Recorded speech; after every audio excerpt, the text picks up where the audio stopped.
प्रणाम अहाँ सब गोटा के।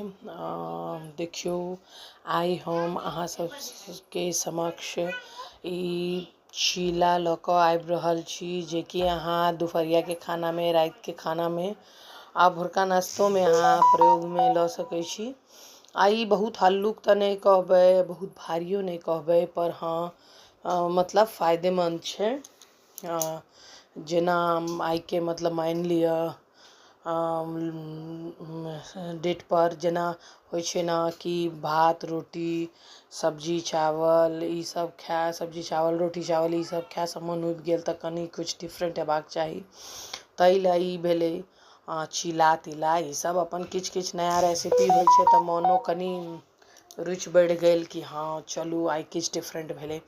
तऽ ओहि लए अपने सब 2 कटोरा बेसन लऽ लेलिए। ओहिमे नमक बड़की चम्मच से मतलब 1.5 चम्मच करीब नमक लेलहुँ हैं, आधा चम्मच करीब हल्दी लेलहुँ हैं, अजवाइन दुनू हथेली के मदद से मसैल कऽ धऽ देलिए। आ कनी किचन किंग आधा चम्मच करीब धऽ देलिए। आ कनिके 1 पिंच हिंगो देलिए से भऽ सकैए मिस भऽ गेल वीडियो में। तऽ कनी कनी पानि लऽ कऽ ना हमसब ई बैटर तैयार करबै। आइ लेना कि लम्प्स फ्री बैटर तैयार होए। एक्चुअली की छै कि एक साथ पानि दऽ देबै ना तऽ बहुत लम्प्स बनि जेतै ओहिमे। आ जेना कनी कनी लऽ कऽ करबै ना, एब्जॉर्ब हो देबै, फेर कनी लेबै, फेर ओ ना कट एंड फोल्ड मेथड से हमसब कनी मिक्स करबै तऽ बहुत बढ़िया मतलब ई बैटर तैयार होइ छै।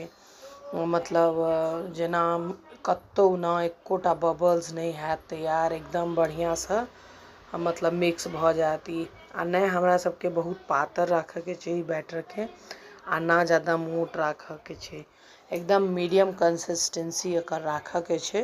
तऽ देखियो ओना ना स्पैचुला से करै छै लोक सब, हमहूँ 1-2 बेर ट्राई केलिए, लेकिन ना जते सुंदर ई हाथ से मिक्स हैत ना स्पैचुला वगैरह से नहीं होइ छै, बुझलिए। ओना लागैत रहत लेकिन मन में ना कनी संतुष्टि जेना नहीं होइ छै कि हाँ बढ़िया से भेलैए।